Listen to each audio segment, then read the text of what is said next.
Hello friends, good evening. Dream of Bharat के online platform पे आप सभी लोगों का स्वागत है। फ्रेंड्स, हम पुनः उपस्थित हैं और क्लास को कंटिन्यू करेंगे। आज हम लोग बात करेंगे विजयनगर और बहमनी साम्राज्य के मध्य एक निर्णायक युद्ध लड़ा गया था, जिसे तालीकोटा का युद्ध कहते हैं। तालीकोटा का युद्ध 1565 ईस्वी में लड़ा गया था। इस युद्ध ने विजयनगर साम्राज्य को समाप्त कर दिया।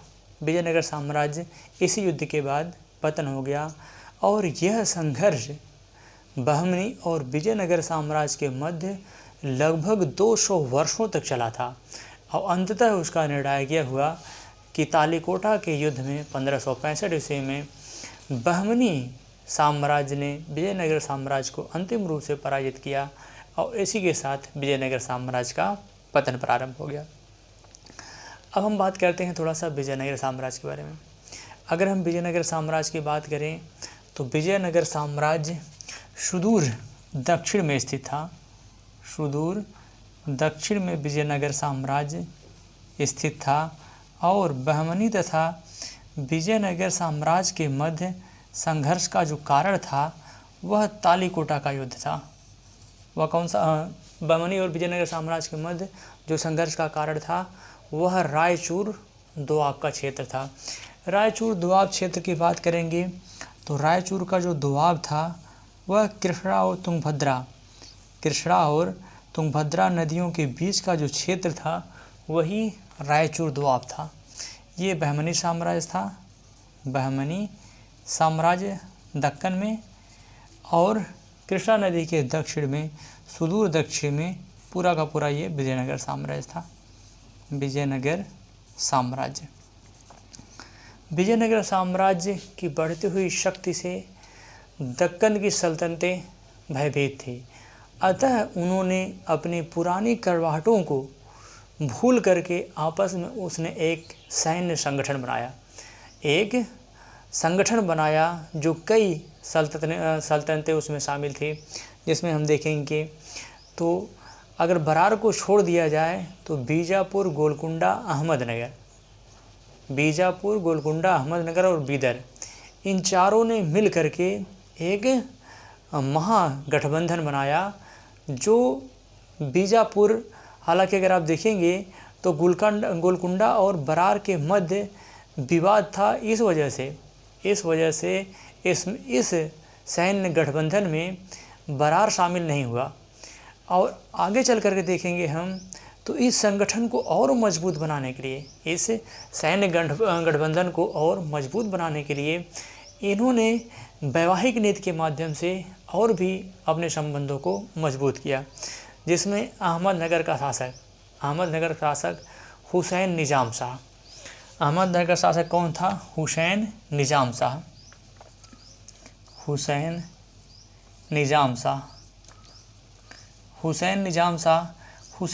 शाह की दो पुत्री थी। जमाली बीबी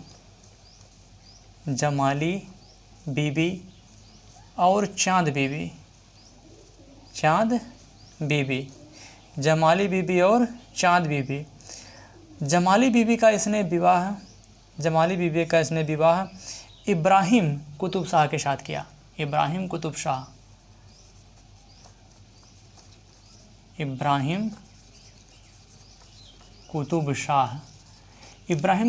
की बात करेंगे। इब्राहिम कुतुब शाह जो था यह गोलकुंडा का शासक था और चांद बीबी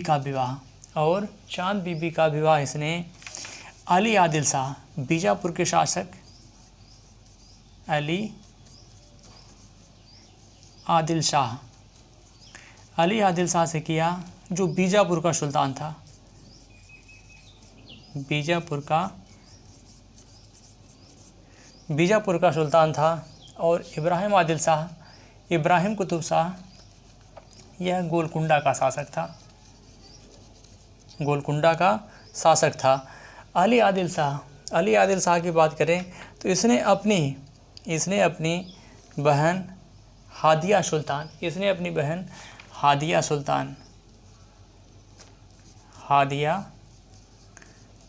सुल्तान जो आदिल शाह की बहन थी, इसने अपनी बहन हादिया सुल्तान का विवाह हुसैन निज़ाम शाह का पुत्र था, हुसैन निज़ाम शाह का पुत्र था मुर्तजान शाह, मुर्तजान शाह, मुर्तजान शाह का विवाह इसने अपनी बहन हादिया सुल्तान का विवाह मुर्तजान शाह के साथ किया। इस तरीके से वैवाहिक नीति के माध्यम से इन्होंने संगठन को और भी मजबूत बनाया और अंततः आगे चल कर के आदिल शाह ने विजयनगर के खिलाफ संघर्ष प्रारंभ किया।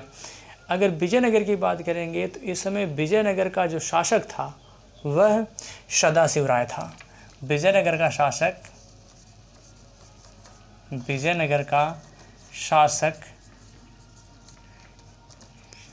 सदाशिव राय था,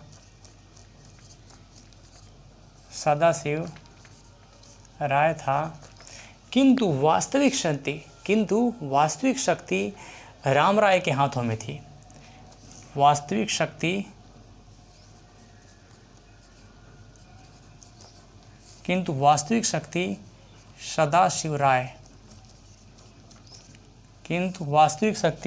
सदाशिव राय के हाथों में थी, जिसकी उम्र लगभग 70 साल थी। और बीजापुर के सुल्तान आदिल शाह ने राम राय से जो है मांग की कि अदोनी का किला,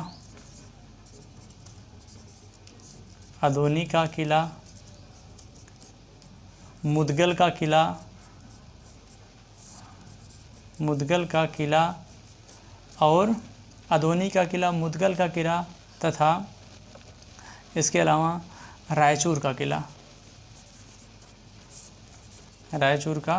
किला, इन तीनों की मांग की, लेकिन इसने अस्वीकार कर दिया। सदाशिव राय ने इसे देने से मना कर दिया और फलस्वरूप चारों ने संगठन बना करके विजयनगर साम्राज्य पर हमला बोल दिया। हालांकि अगर आप देखेंगे तो सदाशिव राय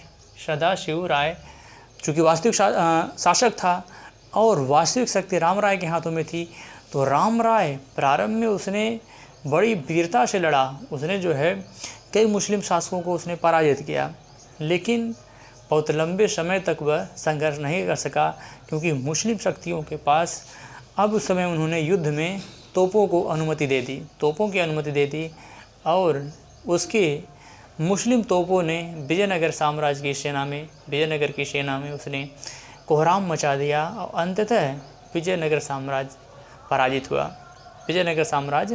पराजित हुआ। और इस तरीके से अहमदनगर का शासक हुसैन निज़ाम ने राम राय की हत्या करके 70 वर्षीय राम राय की हत्या करके उसने युद्ध स्थल में ही चिल्ला करके कहा कि मैंने अपना बदला पूरा कर लिया, अब जो भी हो, अब खुदा चाहे जो भी हमें सज़ा देगा वो मंजूर होगा।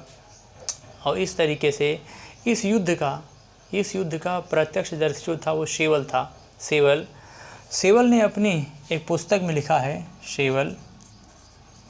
इस युद्ध का प्रत्यक्षदर्शी था द फॉलन ऑफ एम्पायर। इसने अपनी पुस्तक द एंड फॉलन ऑफ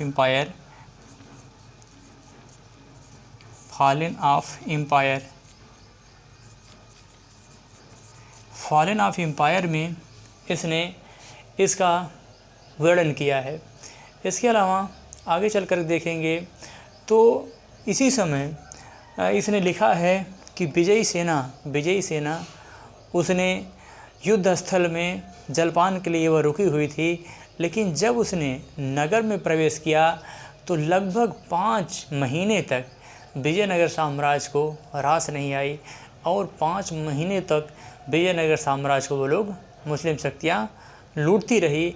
और इस तरीके से विजयनगर साम्राज्य को पराजित करने के बाद बहमनी साम्राज्य अंततः दक्कन में एक सर्वोच्च शक्ति के रूप में अपने आप को स्थापित कर लिए। इसके अलावा इस युद्ध के बाद